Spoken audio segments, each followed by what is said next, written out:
All right. And we are back with the GSMC Wrestling Laureate Podcast, brought to you by the GSMC Sports Network. I'm your host, Eric Rodriguez, every Monday through Friday, 8 p.m. Pacific Time, 11 p.m. Eastern Time. We're going to talk about all things professional wrestling, all the action inside and outside the ring, superstar news, rumors, updates, injury status, etc., and cross-promotional brand awareness, basically anything in terms of wrestling, from the WWE to AEW, even the MLW Stardom, the NWA, sometimes if it's something that's big, and if it's something that shakes the wrestling world or obviously gets a lot of attention on social media, that's I guess the correct word for all you young people would be trending, what's trending on social media.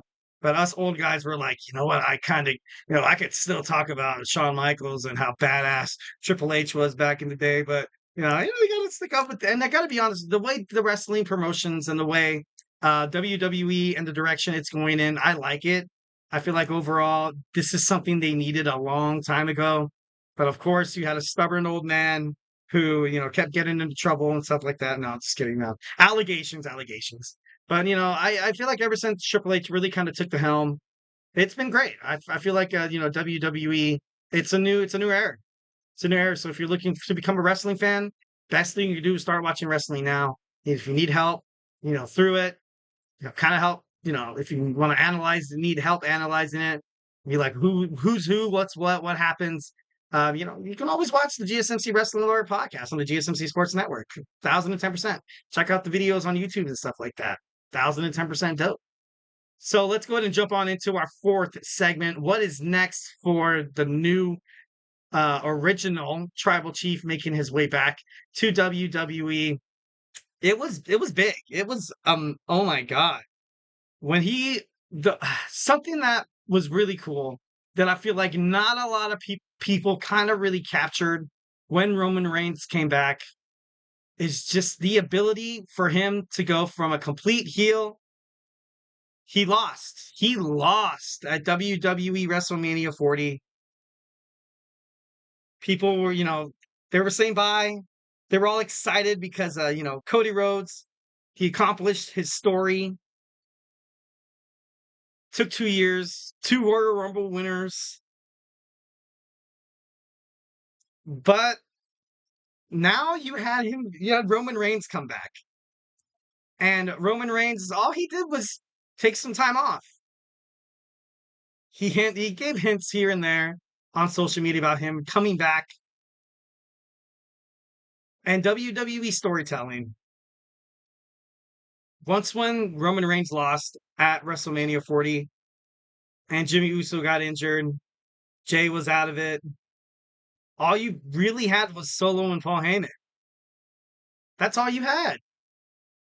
I thought it was done. I thought it was dead. DEA, dead in the water. But no, the Bloodline is back. Obviously, you saw him bring in, Tama Tonga and Tangaloa. Then now you see Jacob Fatu in the Wicks. We have, Hikuleo as well, the younger brother of, Tama Tonga and Tangaloa. And it's just when Roman Reigns came back, kind of getting the history of Roman Reigns. He was forced down the WWE Universe's throat. People hated Roman, hated him. I've been to so many wrestling events. I think I went to a No Mercy at the Staples Center. And when Roman was, I think he was fighting Braun Strowman. No, I think he was fighting John Cena. There was people that, all the John Cena haters, everybody was like, Cena sucks. And then, all the Roman Reigns haters, it was to the point where people started chanting like basically they were saying, oh, what did they say? I think they said this match sucks or something like that. I think they were chanting something along those lines. But Roman Reigns, it took him to, he won the Universal Championship. Then of course, he had to relinquish it because, his leukemia. Then he came back. SummerSlam of 2021, I think it was, where he speared the Fiend and had a complete different personality. something that he probably should have gotten a long time ago. And then you just see him rise to superstardom. WWE tried so hard to make Roman Reigns the babyface. And now he finally is. He finally is. And it's during an era of professional wrestling with the Paul Levesque era that I feel like it's absolutely perfect. Because before, during the Vince McMahon era, you had the baby faces appeal to the crowd just so damn much. It's kind of pander for their attention. That's not what this. I don't think that's how you're supposed to do it. And especially, with Roman Reigns after his return at SummerSlam, I hope he does not go into that direction. I feel like this has to be really held like very, very delicately because you don't want to see Roman Reigns kind of jump back into that oh, he's trying to be a babyface, but who really cares?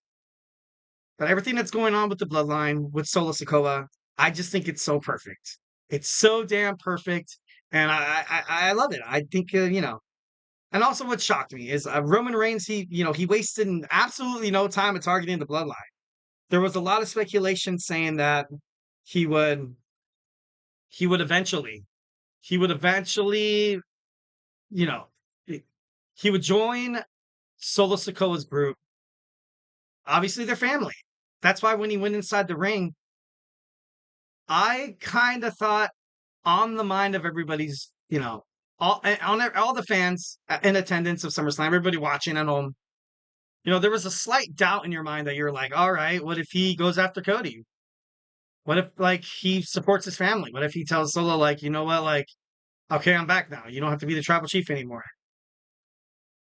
But of course, the promos on WWE SmackDown where Solo Sikoa was asking Roman Reigns to challenge him, that's kind of something that was kind of put to bed probably about a month ago or 3 weeks ago when Solo Sikoa was getting real aggressive on calling out the old tribal chief, saying that he wasn't man enough to hold the WWE Championship.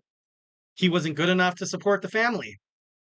He wasn't great enough to defeat Cody Rhodes. Heavy words, not smart, to be honest.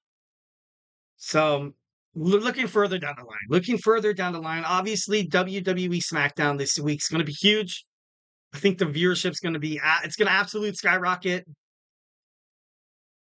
It's going to be interesting to find out what Cody Rhodes has to say. It's going to be so awesome to see what Roman Reigns has to say. I can't wait to see what Solo Sikoa has to say after getting laid out. The quote unquote tribal chief, the strongest guy in the world. Dude, you're pulled a chump. And that's something that I also wasn't, also that would have been, we don't see Solo Sikoa as a main card guy. Honestly, I know I don't. That's why I felt like they kind of rushed this storyline a little bit, but it was perfect. I feel like it ended and the way it's going right now, I feel like it's going to be, awesome. It's going to be awesome. It's going to ensure a lot of, seats in the butts. People are going to be highly invested into it. They're going to watch WWE SmackDown religiously, definitely. But this was the problem with Solo Sikoa just having zero credibility as soon as he took the tribal chief role or whatever. Ever since Roman Reigns got defeated at WrestleMania 40, and that's something that I was like, all right, I feel like I don't think Solo Sikoa has enough prestige, but he has his guys right now. Roman is all alone. You have Jay on Monday Night Raw, Jimmy injured, but he's medically cleared. A lot of people said that he's going to get the band back together. But then again, I'm not too sure how well that's going to go as well. I do think there's going to be a Survivor Series match. I feel like we're going to see the original Bloodline with the honorary Uce and maybe somebody like Zila as well. Maybe he helps out Roman Reigns. And then you're going to have the new young Bloodline. If The Rock comes saying that he's been pulling the strings the whole time, he supports Solo's claim. We're going to see The Rock versus Roman Reigns at WrestleMania. I feel eventually. I know The Rock kind of stated his claim he wanted to fight him at WrestleMania. But the Royal Rumble, perhaps, maybe. I feel like it would make more of a statement if The Rock did fight Cody Rhodes, and Cody Rhodes, obviously, I don't know if The Rock would ever win unless he was coming back to wrestling full time. That would be a bombshell. That would be crazy in and itself. But a lot of possibilities with this storyline. Like I said, WWE has to be a little delicate about it because right now the fans are absolutely in love with the tribal chief. And yeah, it's going to be great. It's going to be great. It's, obviously Roman wants his belt back. Obviously, that's something that's never going to change. He wants to be the top dog.